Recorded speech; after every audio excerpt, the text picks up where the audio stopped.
Visakha KGH లో నెలను నిండిన బిడ్డ ఆరోగ్యం కోసం ఓ తండ్రి పడిన కష్టం సామాజిక మాధ్యమాల్లో వైరల్ అయింది. తూర్పుగోదావరి జిల్లా కోటనతూరుకు చెందిన అల్లు శిరీష అనే గర్భిణిని కుటుంబ సభ్యులు మంగళవారం ఉదయం కేజీహెచ్ ప్రసూతి విభాగంలో చేర్పించారు.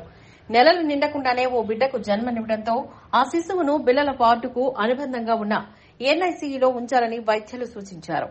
దీంతో ఆ పసికందును ఆక్సిజన్ పెట్టి ఎన్ఐసీయూ బయలుదేరారు.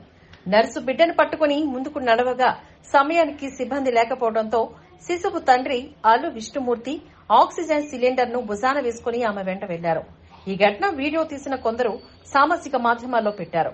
దీనిపై ఆసుపత్రి పర్యవేక్షక వైద్యాధికారి డాక్టర్ శివానంద ఆరా తీశారు.